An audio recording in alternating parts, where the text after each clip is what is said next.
예, 그럼 이어서 세액공제 계속 좀 볼게요. 자, 먼저 세액공제 첫 번째 자녀 세액공제부터 볼게요. 자, 471페이지 1번의 자녀 세액공제. 이거는 이제 자녀가 있으면 세금을 깎아주는 거예요. 기본 자녀 세액공제랑 출산 입양 세액공제 두 가지로 나눠지는데, 자, 먼저 기본 자녀 세액공제는 기본 공제 대상자인 자녀가 있으면은 세금을 한 명은 15만 원, 두 명이 있으면 30만 원, 세 명이 있으면은 세 명째부터는 올라가는 게 30만 원씩 더 플러스가 돼요. 열 필요 없어요. 예, 안 중요하니까. 프로그램이 자동으로 계산해줘요. 자, 근데 기본 자녀 세액공제에서 조심하셔야 될 거는 일단 기본 공제 대상자이어야 돼요. 즉 연령 요건하고 소득 요건을 만족해야 된다는 말이죠. 기본 공제 대상자가 되려고 하면은 나이가 20세 이하, 소득 요건을 만족해야 되고, 요건이 하나가 더 있는데 7세 이상이어야 돼요. 만 나이거든요. 즉 초등학교 입학한 자녀부터 기본 자녀 세액공제를 받을 수 있어요. 그 왜 7세 이상을 뒀느냐? 7세 미만은 국가에서 주는 혜택이 다른 게 있어요. 뭐 장려금이 있는 모양이에요. 동사무소 가면은 만 6세 이하는 장려금을 주는 것 같아요. 자녀 장려금이라고 해서 한 달에 뭐 한 15만 원씩 그렇게 주나? 예, 돈을 주는 모양이에요. 예, 그래서 만약에 요까지 혜택을 주면 혜택이 너무 크다라고 보고, 예, 그 7세 이상에 대해서는 7세 이상만 기본 자녀 세액 공제를 해주고, 6세 이하는 그 동사무소 가면은 돈으로 주기 때문에 세제 혜택까지는 주지 않습니다. 자, 그 다음에 출산 입양 공제가 있는데, 애가 태어난 해에는 아무래도 돈이 많이 들어가겠죠. 그래서 세금을 첫째는 30, 둘째 태어났을 때는 50, 셋째부터는 70만 원에 세액 공제를 해주는 게 출산 입양 세액 공제예요. 자, 그 다음에 이 자녀 세액 공제는 자녀를 이야기하는 거기 때문에 손자하고 손녀는 안 돼요.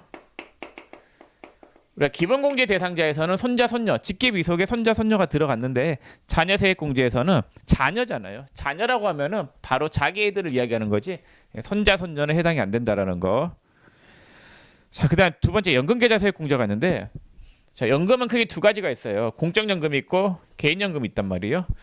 공적연금에는 국민연금이나 공무원연금 같은 거 이런 게 있는데, 요거는 우리가 앞에서 배웠던 소득공제 있죠. 거기에서 공제가 됐었던 거고, 그다음 개인연금은 그냥 개인적으로 드는 연금을 얘기해요. 크게 두 가지가 있는데, 연금저축하고 퇴직연금이 있어요. 자, 이 나중에 지금 불입하면 나중에 60세가 넘었을 때 연금의 형태로 돈을 받는 건데, 공적연금은 국가에서 강제로 시키는 거고, 개인연금은 자발적으로 연금 드는 거단 말이에요.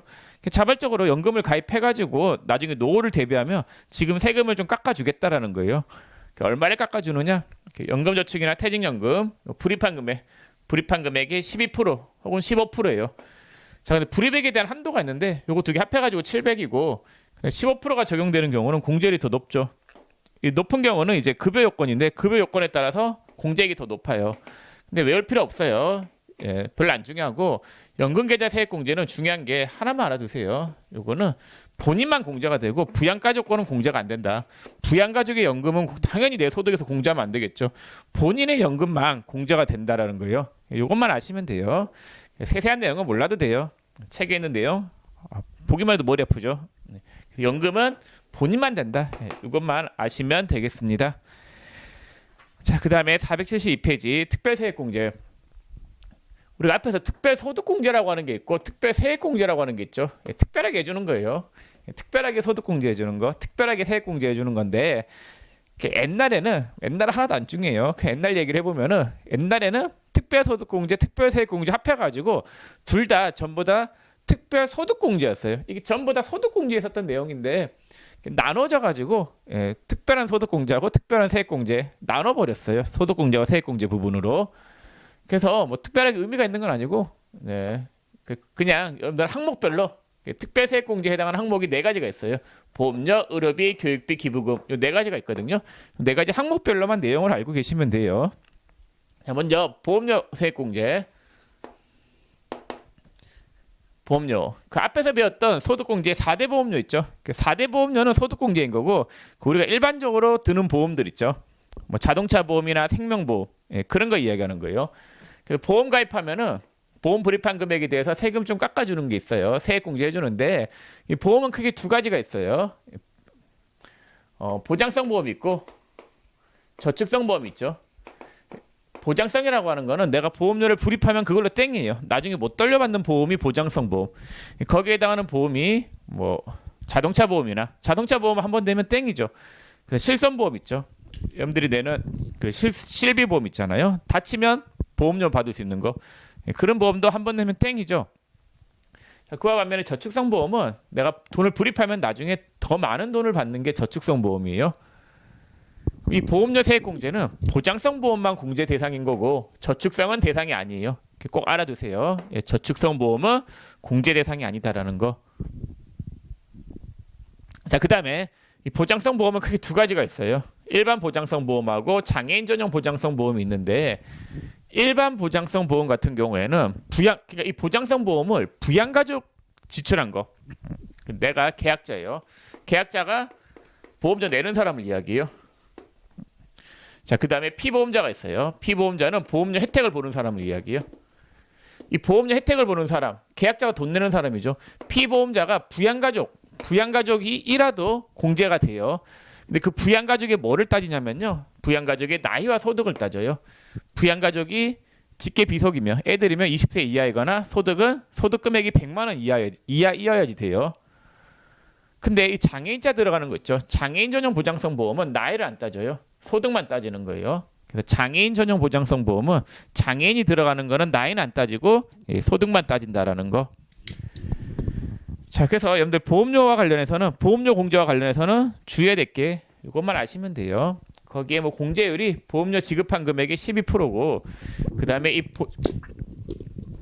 공제가 불입액 지출액의 12%고 이 지출액은 연간 100만 원을 한도로만 돼요.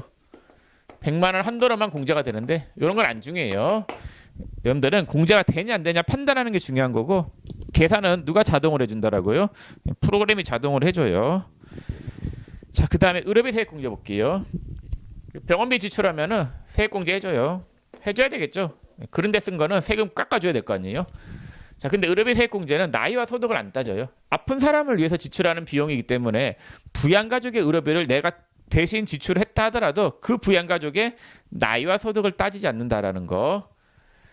자, 근데 이 부양가족이 크게 본인이 있고 본인은 부양가족이 아니지만 본인 그다음에 지출 대상이 65세 이상이거나 장애인 그다음 이외자 이렇게 좀 나눌게요. 일단 자, 그러면 본인이나 65세 이상 장애인은 한도가 없어요. 한도가 없이 전액 다 공제가 되는데 저기 이외자들 있죠. 이외자들은 한도가 700이 있어요. 700 한도로 공제가 된다.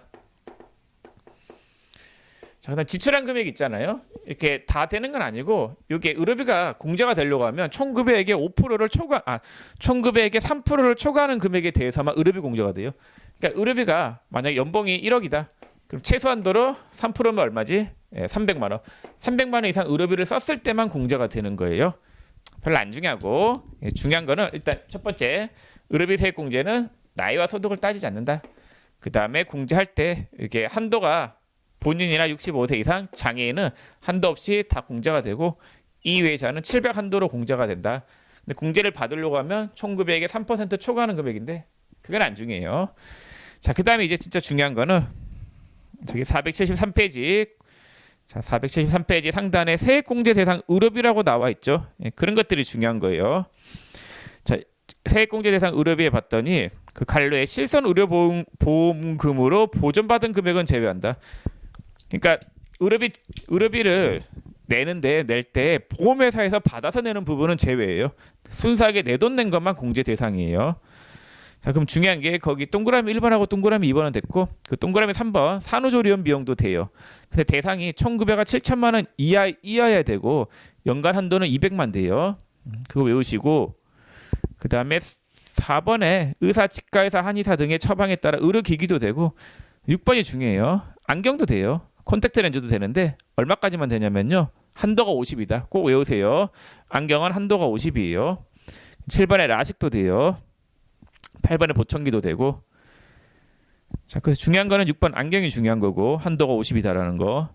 그 다음에 세액공제 대상에서 제외되는 의료비가 있는데 이것도 중요해요. 시험에 무지 잘 나오는데 첫 번째 미용 성형 수술을 위한 비용은 안 돼요. 그러니까 치료 목적만 되지 성형수술이 미용 목적일 때는 안 돼요. 성형수술도 치료 목적의 성형수술, 예, 그런 거는 돼요. 뭐 화상 입어가지고 화상 치료하는 거, 예, 그런 거는 되고, 미용 목적은 안 되고, 이번에 건강 증진을 위한 의약품, 보약 안 돼요. 시험에 잘 나오죠. 보약은 안 된다라는 거, 비타민 그런 것도 안 돼요. 3번에 외국 의료기관에서 지출한 비용, 국내 거도 해줄까 말까인데 해외 거는 더군다나 안 되겠죠. 자, 됐고 그다음 세 번째 교육비 볼게요.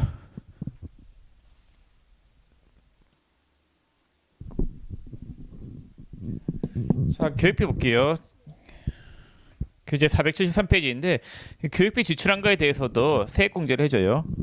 자, 교육비가 크게 세 가지가 있는데 일반 교육비가 있고, 예, 직업능력개발 훈련비가 있고 장애인 특수 교육비가 있어요. 자, 먼저 일반 교육비는 본인이 있고 부양가족이 있다라고 했을 때 부양가족을 위해서 본인이 지출한 교육비도, 예, 공제 대상이 돼요.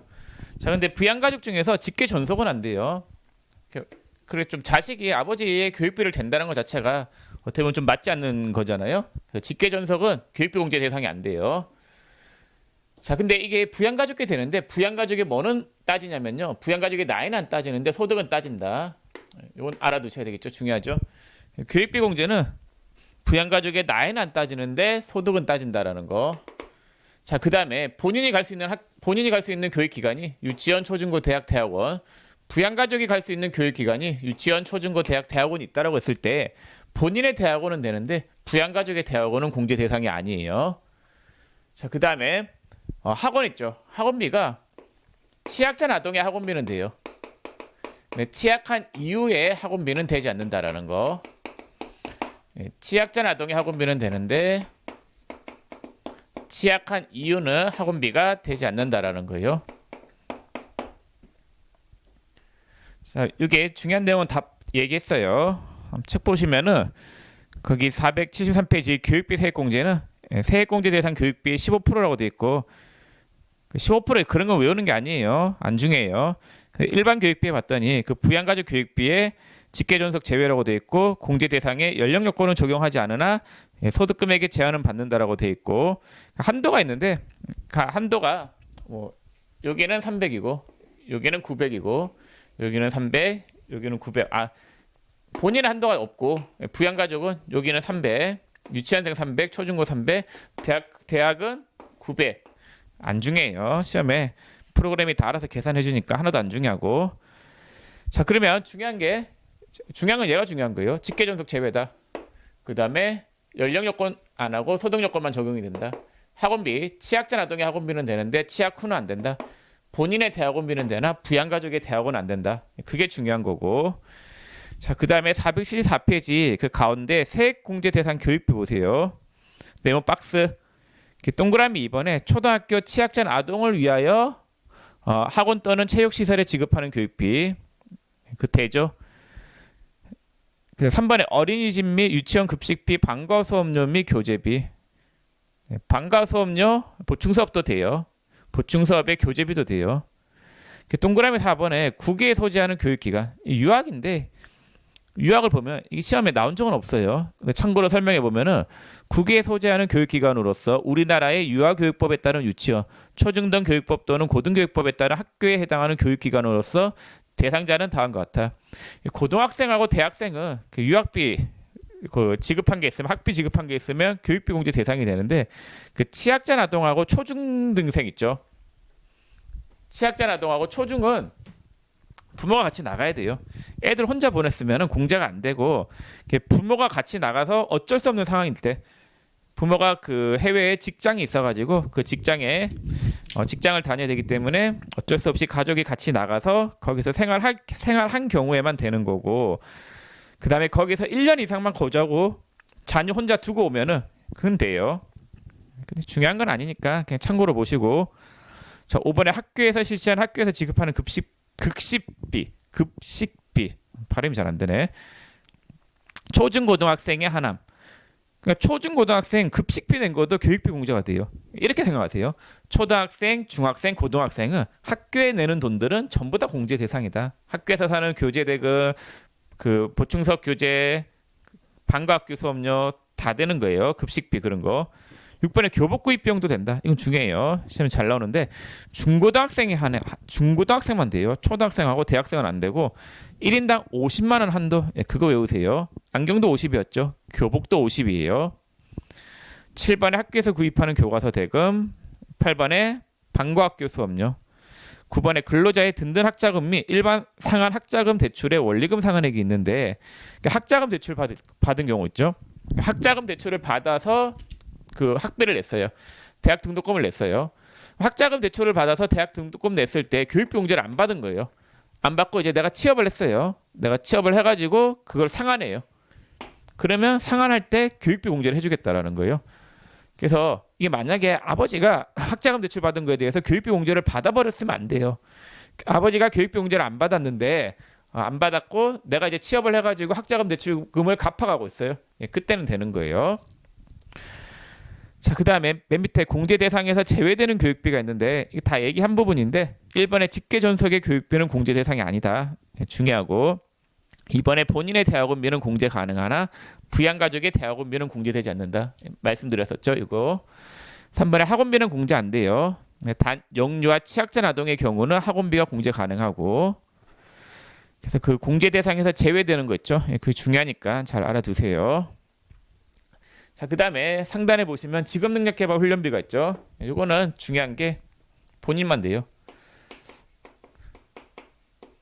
그래서 본인의 직업능력 개발을 위해서 야간에 학원 같은 데 다니는 경우가 있죠. 예, 그러면은 그때 지출한 본인 부담금, 그 국비 지원 안 돼요. 국비 지원 학원을 갔다라고 하면은 국비 지원금 받은 부분은 공제가 안 되고 본인 부담금, 본인이 실제로 부담한 부분에 대해서만 공제가 되고 자, 그 다음에 장애인 특수교육비가 있는데 이건 장애인들을 위해서 하는 특수교육이 있잖아요. 예, 공제가 되는데 요거는 다 돼요. 무조건 된다. 즉 부양가족 거도 되는데 나이도 안 따지고 예, 소득도 안 따지고 그냥 무조건 공제해 주는 거예요. 그래서 장애인들을 위해서 특수하게 교육비가 지출되는 거는 나이, 소득 아무것도 안 따지고 그냥 무조건 해줘요. 자, 됐습니다. 그럼 교육비와 관련된 내용은 설명을 다 드렸고 자, 그 다음에 기부금 세액공제 475페이지 상단에 기부금 세액공제 볼게요. 자, 기부하면은 공제해줘요. 예, 공제를 해주는데 요거는 이 기부금이 크게 법정 기부금하고 지정 기부금 그다음 정치자금 기부금 요 세 가지로 나누어지는데 이 나누는 기준은 공제액이랑 한도가 달라요. 법정 기부금 어떤 단체에 기부했느냐에 따라서 기부금 세액 공제 금액이 달라지거든요. 그 먼저 이 법정 기부금하고 지정 기부금이라고 하는 거는 이 나누는 기준이 한도에 따라서 나눠지는데 이 법정 기부금하고 지정 기부금 단체에 지출한 기부금은 나이를 안 따지는데 소득은 따져요. 부양가족이 기부한 것도 공제가 돼요. 어차피 부양가족이 기부를 했다라고 하면은 부양가족이 소득이 없다. 결국 내 돈 가지고 자기가 기부한 거겠죠. 딸이 있는데 딸이 교회에다가 100만 원 100만 너무 크다. 5만 원 기부했어요. 그 딸이 초등학교 2학년 딸이라고 할게요. 그 딸이 돈이 있겠어요? 다 아버지가 준 돈이지. 그걸로 기부한 거겠죠. 어차피 다 내 돈이죠. 애들 돈이. 그래서 기부한 거에 대해서는 나이는 안 따지는데 뭐는 따진다라고요? 소득은 따진다라는 거. 소득이 없으면은 다 내 돈 가지고 기부한 걸로 봐줘요. 부양가족이 한 거라 하더라도. 자, 근데 정치자금 기부금은 정당에 기부하는 거예요. 이건 중요한 게 뭐냐면요. 부양가족이 기부한 건 안 되고 본인 것만 돼요. 본인만 공제가 된다. 이게 중요해요. 정당에 기부하는 걸 이야기하는데 자기가 좋아하는 정당에 정치자금 기부를 했어요. 그거는 본인 것만 된다라는 거예요. 자, 그럼 기부금 세액공제가 이렇게 크게 세 가지로 나눠져 있는데 두 가지부터 먼저 볼게요. 자, 법정 기부금하고 지정 기부금 나누는 기준은 이 불입한 금액, 기부한 금액, 기부액이 15%가 공제가 되는데 법정 기부금 단체에 기부하면 한도가 없이 전액 다 공제가 되고 지정 기부금 단체에 기부하면은 한도가 있다. 이렇게 마시면 돼요. 이 단체가 어떤 단체가 법정이고 어떤 단체가 지정이냐 그걸 아셔야 되는데 법정 기부금 단체에 해당하는 거는 책을 볼게요. 자, 책에 476페이지 보세요.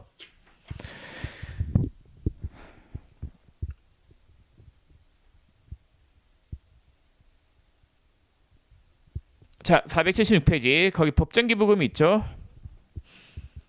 첫 번째, 국가 또는 지방자치단체에 무상으로 기증하는 거 국가죠. 두 번째 점, 국방헌금과 이문금품 왠지 느낌이 국가 느낌이죠. 세 번째 점, 천재지변 그 밖에 특별재난지역으로 선포된 경우 그 선포에 사유가 된 재난으로 생긴 이재민을 위한 구호금품 이재민. 네 번째 점, 특별재난지역의 복구를 위하여 자원봉사한 경우 그 용역의 가액. 그 옛날에 태안 앞바다에 기름 유출됐을 때 그 자원봉사자들이 내려가가지고 봉사활동을 했어요. 그때 하루 일당 한 10만 원 정도 쳐가지고 그 기부한 걸로 기부금 영수증 끊어줬었어요. 자, 그 다음에 다섯 번째, 사립학교, 기능대학 등 공공교육기관의 시설비, 교육비, 장학금, 연구비 등으로 지출하는 기부금. 학교 있죠. 학교에 기부하는 거. 대학교나 대학교에 이렇게 기부하는 거 있죠. 그것도 법정 기부금이에요. 그 다음에 다섯 번째 점, 사회복지 사업 그 밖의 사회복지 활동의 지원에 필요한 재원을 모집 배분하는 것을 주된 목적으로 하는 비영리 법인으로서 일정한 요건을 갖춘 법인에 지출하는 기부금. 사회복지 공동 모금회가 있는데 이게 사랑의 열매예요. 어떤 거냐면요, 우리가 불우유 떡기를 할 때 왠지 막 그 누군가가 와가지고 불우유 떡기 좀 해달라고 하면은 그 사람 봤을 때 믿음이 가요, 안 가요? 아, 저 사람한테 기부를 하면은 저 사람이 돈을 제대로 불우이웃을 위해서 쓸까? 그런 생각이 들잖아요. 그래서 불우이웃돕기, 그냥 일반 불우이웃돕기 단체에 기부하는 거는 법정이 아니라 지정이에요, 지정. 자, 근데 이 사회복지 공동모금회 사랑의 열매인데 이건 법인 단체예요. 그리고 그 기부금 사용 내역이 투명하게 나타난단 말이에요. 통장을 다 까요. 어디에 썼는지 다 나타난단 말이에요. 그러한 단체에 기부를 했다라고 하면은 그건 법정 기부금 단체, 법정 기부금으로 해줘요. 아무래도 법정 기부금 단체로 들어가야지 기부가 더 잘 들어오겠죠. 세제 혜택이 더 크니까, 기부하는 사람 입장에서. 자, 그럼 법정 기부금 단체는 외울 때 이렇게 외우세요. 자, 국가가 있어요. 느낌이 국가죠. 두 번째, 이재민이냐 수재민. 자연재해를 입어가지고 그거 도와주는 거. 그 다음에 세 번째가 이제 학교. 대학교의 시설비, 교육비, 장학금. 그래서 어떤 할머니가 자기가 모은 재산을 대학교에 기부하거나 그런 뉴스 보셨죠? 다 법정 기부금 단체예요. 대학교에 기부하는 거는. 근데 기부할 때 명목이 시설비, 교육비, 연구비로 지출해야지, 장학금이나 그런 걸로 기부를 해야지 법정인 거지. 그냥 그런 명목이 아니라 그냥 돈 준 거면은 줄 때 명목이 딱 명확해야 돼요. 그런 목적으로 줘야지만 법정이 되는 거고, 아니면 그냥 대학교에 다니는데 대학교에 다른 목적이다, 다른 목적으로 기부하는 거는 해당이 안 되는 거예요. 예를 들어서 축제 때 돈 쓰라고 기부한다. 그런 거는 해당이 안 돼요. 자, 그 다음에 사회복지 공동모금회. 이렇게 네 가지 구분해서 외우시면 되겠습니다. 자, 그 다음에 그 표에는 정치자금 기부금 있는데 이건 별도로 공부하셔야 돼요. 따로 빼가지고. 자, 그 다음에 이번에 우리사주조합 기부금 있는데 그건 됐어요. 안 중요해요. 그 세 번째 지정기부금. 세 번째 지정기부금 단체가 있는데 이거는 저거예요. 한도가 있는 기부금인데 그 책에서 첫 번째, 두 번째, 세 번째, 네 번째 점까지 묶어보세요. 다 노조예요. 첫 번째, 죄송해요. 다시 두 번째, 세 번째, 네 번째를 묶으세요. 두 번째 점은 근로자 노조, 세 번째 점은 교원단체, 교원노조, 네 번째 점은 공무원 노조. 그렇게 생각하세요. 노조에 기부한 거는 지정기부금이고, 그 다음에 다섯 번째 점이 불우이웃돕기. 이건 아까 얘기했었죠. 근데 경로당도 지정기부금 단체예요. 이게 원래 옛날에는 아니었는데 그 박근혜 대통령이 대통령 되면서 그때 경로당도 노인들 표를 많이 얻었잖아요. 그때 경로당을 지정기부금 단체에 포함을 시켜줘 버렸어요.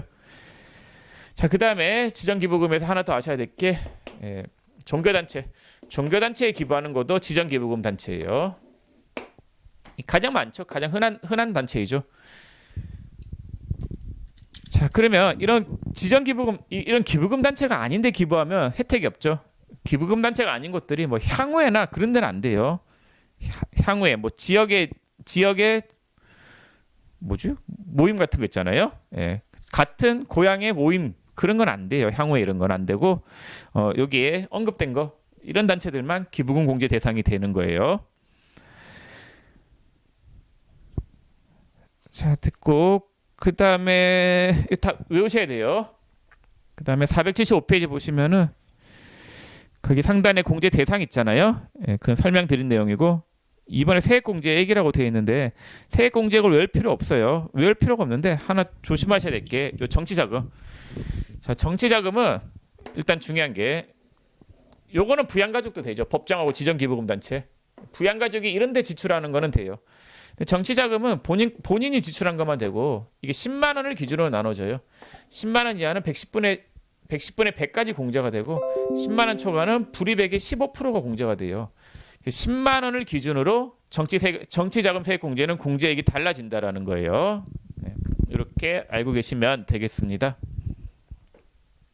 그래서 만약에 20만 원 기부했다, 30만 원 기부했다, 그러면 10만 원까지는 110분의 100이 되겠고, 그다음 20만 원까지는 15% 이렇게 공제가 되기 때문에 10만 원을 기준으로 공제액이 달라진다라는 거예요.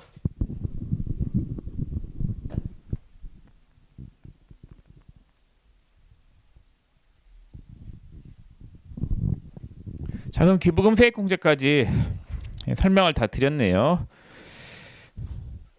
자, 그 다음에 476페이지 하단에 그 특별세액공제의 적용 기준이라고 되어 있는데 특별한 내용은 아니고 간단하게 한번 볼게요. 한번 읽어볼게요. 보험료, 의료비, 교육비 세액공제를 적용함에 있어서 가세연도 종료일 이전에 혼인, 이혼, 별거, 취업 등의 사유로 기본공제 대상자에 해당되지 아니하게 되는 종전의 배우자, 부양가족, 장인 또는 가세기간 종료일 현재 65세 이상인 자를 위하여 이미 지급한 금액이 있는 경우에는 해당 사유가 발생한 날까지 지급한 금액에 해당 세액 공제율을 곱한 금액을 종합소득산출세액에서 공제한다.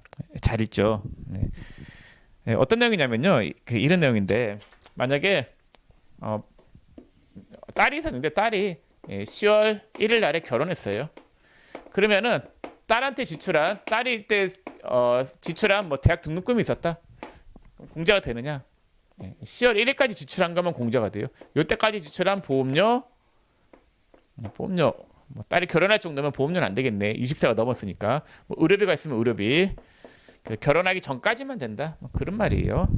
중요한 건 아니니까 참고로 보시고. 자, 그다음에 이제 마지막 세액공제 상단에 월세액 세액공제를 좀 볼게요.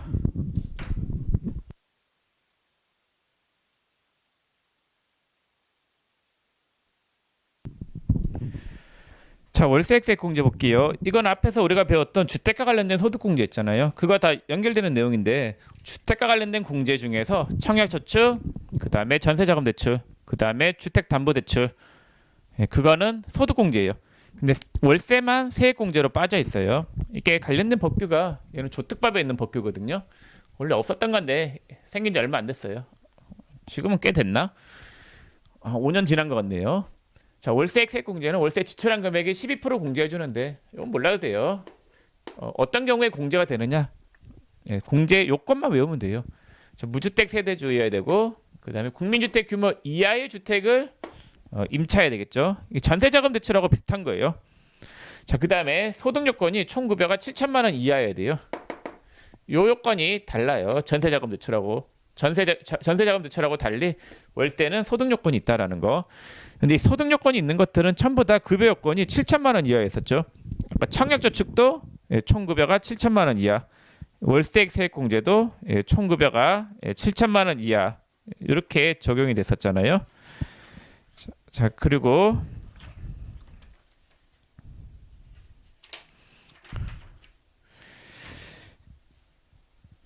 이거는 이제 국민주택 규모 이하의 주택을 월세로 사는 경우인데 저것도 돼요. 준주택, 오피스텔이나 다중생활시설, 오피스텔도 된다라는 거예요. 자, 됐고, 그리고 이 월세액 세액공제에서 거기에 한번 책을 보세요. 두 번째 줄에 국민주택 규모의 주택이거나 기준시가 3억 원 이하인 주택. 이거는 국민주택 규모 주택이 아니다 하더라도 기준시가가 3억 원 이하이면은 되는 거죠. 근데 여러분들 아까 전세자금 대출 있잖아요. 전세자금 대출은 그 오피스텔 그런 건 안 되고 국민주택 규모의 주택을 임차할 때만 대상이 된다라고 했어요. 자, 근데 여러분들 시험에서 요건이 뭐 자세하게 물어보진 않아요. 그냥 본인 누구누구가 월세를 얼마 지출했다. 공제 요건은 모두 충족하였다. 그렇게 문제에서 주어져요. 그러면은 갖다 넣으면 돼요. 넣으면 되고 그 굳이 좀 알아야 되는 요건이 있다라고 하면 급여가 7천만 원 이하이다. 요 정도만 아시면 될 것 같아요. 뭐 세세하게 시험에서 물어보지는 않아요. 그리고 이 월세 세액공제는 근로자 본인만 되는 거예요. 그 주택과 관련된 공제 있잖아요. 이 주택과 관련된 공제가 아까 청약저축, 그 다음에 전세자금대출, 월세, 주택담보대출 거의 그 네 가지가 전부 다 본인 것만 되지 부양가족이 지출한 건 안 된다라고 아시는 게 나아요. 전세자금대출하고 주택담보대출이 부양가족이 되는 경우가 있긴 해요. 세대원이 될 수도 있는데 세대원이 자기가 지출한 경우에 한해서 되는 거고 그런 게 시험에 나오진 않아요. 그냥 여러분들은 마음 편안하게 그냥 본인만 된다. 그렇게 알고 있어도 무방할 것 같아요. 자, 그러면 설명을 다 드렸고 자, 478페이지 잠깐만 보세요. 이게 중요하겠죠. 478페이지 연령요건 및 소득요건 판단이 있는데 자, 보험료는 연령하고 소득을 다 따지죠. 의료비는 둘 다 안 따지죠. 그 다음에 가운데 있는 것들은 기부금, 신용카드, 교육비는 나이는 안 따지는데 소득만 따진다. 자, 외울 때 이렇게 외우세요. 소득을 안 따지는 거는 의료비밖에 없어요. 다 소득 따져요. 의료비만 소득 안 따진다. 연령을 따지는 거는 보험료밖에 없다. 이렇게만 외우시면 돼요. 자, 따지는 게 연령을 따지는 거는 누구만 있다라고요? 소득 요건은 다 따지는데 의료비만 안 따지고 연령은 다 안 따지는데 누구만 따져요? 보험료만 따진다. 이렇게 외우세요. 자, 그 밑에 예를 보세요. 자, 아내가 있는데 아내 나이는 53세고 총급여는 500. 소득 요건 안 걸렸죠. 그럼 아내는 다 받을 수 있어요. 요거. 그다음 부친 박길동 양도소득 금액이 3천이죠. 소득 요건 걸렸죠. 소득 요건 걸렸기 때문에 받을 수 있는 거는 자, 보험료는 되겠죠. 아, 소득 요건 걸렸으니까 되는 거는 뭐밖에 없어요. 의료비밖에 없겠죠. 모친 이미선 나이는 76세 나이는 통과네요. 은행 이자 소득이 1,500 금융소득의 합계가 2천만 원 이하니까 소득 요건 안 걸렸네요. 소득 요건 안 걸렸으니까 다 되겠죠. 되는데 이 중에서 뭐는 안 되겠어요? 교육비는 안 되죠. 직계존속의 교육비는 안 된다라고 했었잖아요. 자, 아들은 나이는 안 걸렸는데 뭐는 나이가 걸렸죠. 딸부터 봐야 되겠네. 딸은 아무것도 걸린 게 없죠. 다 돼요. 아들은 뭐에만 안 걸렸어요? 소득 요건 안 걸렸죠. 일용직은 상관없다라고 했었잖아요. 근데 뭐에는 걸렸어요? 나이는 걸렸죠. 그래서 아들은 다 돼요, 이게. 나이 빼고 보험료 빼고 다 되겠네요. 보험료는 안 되죠. 동생. 자, 근데 동생이 거기 나이가 45세인데 그 일시 강연료 수입이 450만 원이 아니라 좀 고칠게요. 죄송해요. 오타. 거기를 250만 원으로 고치세요. 450이 아니라 250만 원으로 수정 부탁드릴게요. 죄송해요. 오타. 자, 그러면 동생이 일시 강연료 수입이 250이 있어요. 그러면은 기타 소득은 모르면 몇 프로 빼라고 했어요? 60% 빼면 소득 금액이 얼마예요? 100만 원이죠. 100만 원 이하이기 때문에 소득 요건 안 걸렸어요.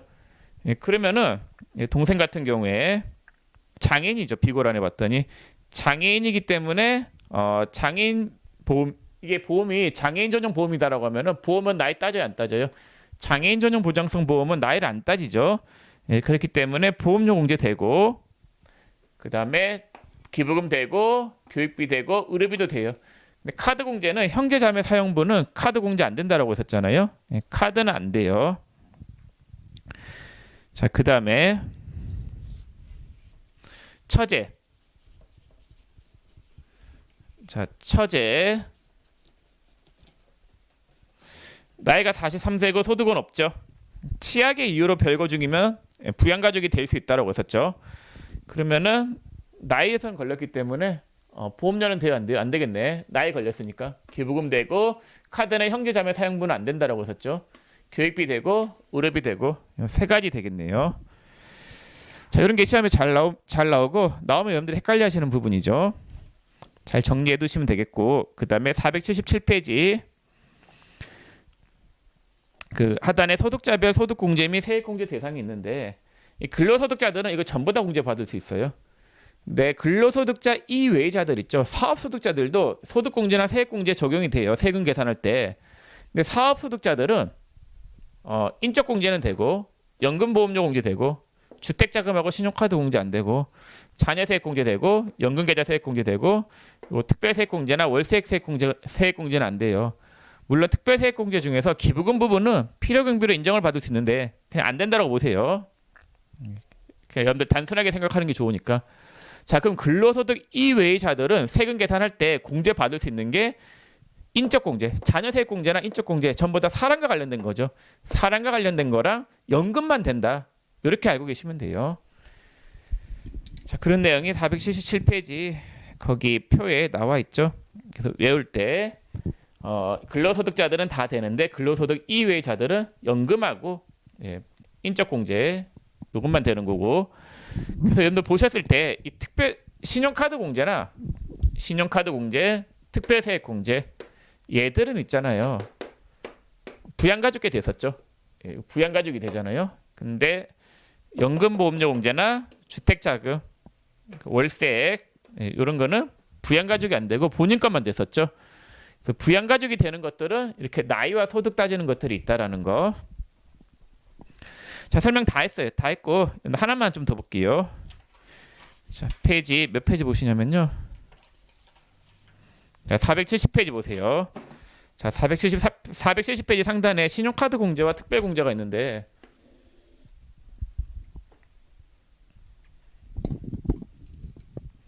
자, 보험료가 있고 자, 그 다음에 거기 의료비가 있죠. 의료비, 그 다음 교육비. 교육비는 세 가지로 나눌게요. 공교육비, 그 다음에 치약전 학원비,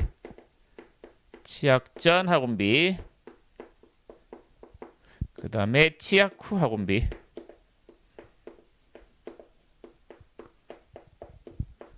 자, 이렇게 세 가지로 나눈다라고 했을 때, 자, 특별공제가 있고 신용카드 공제가 있다라고 할게요. 자, 보험료를 카드로 결제했다. 보험료를 카드로 결제했으면 특별공제가 된다라고 했을 때 신용카드 공제는 되느냐? 안 돼요. 보험료를 카드로 결제하면 카드 공제에서 보험료는 안 된다라고 했었죠. 안 된다라고 했어요. 자, 의료비는 둘 다 돼요. 의료비를 카드 결제했으면 카드 공제도 되고 의료비 공제도 돼요. 병원비 쓴 거는 카드 결제했으면은 둘 다 된다라는 거. 자, 그다음 교육비 중에서 공교육비는 뭐 카드 결제한다 하더라도 교육비 공제 대상이면은 특별세액 공제 받을 수 있고 신용카드 공제는 안 돼요. 공교육비는 안 된다라고 했었죠. 근데 신용카드 공제할 때 학원비는 된다라고 해서 안 된다라고 했어요. 학원비는 카드 공제 된다라고 했었죠. 학원비는 돼요. 근데 치약전 아동의 학원비는 교육비 공제가 되나 치약 후 아동의 학원비는 교육비 공제가 안 된다라고 했었죠. 그래서 이게 교육비가 나오면 여러분들 막 헷갈려 하시는데 학원비를 카드로 결제했다. 그럼 학원비 카드 결제한 거 카드 공제는 다 돼요. 근데 교육비 공제는 각각의 요건을 봐야 되겠죠. 치약전 아동이냐 치약 후냐를 봐야 되겠죠. 공교육비를 카드 결제했다. 카드 공제 안 돼요. 근데 교육비 공제는 받을 수 있겠죠. 교육비 지출한 거니까. 자, 이렇게 해서 내용 설명을 다 했고 이제 이번 시간은 여기까지만 하고 그 다음 시간부터는 저기 뒤에 이제 실기를 볼 거예요. 시험은 이제 실기가 나오죠. 실기를 이제 할 건데 이런 내용들을 다 알고 있어야지 여러분들이 실기를 잘 할 수 있겠죠. 자, 그러면 긴 시간 듣는다고 고생 많으셨네요, 진짜 연말정산.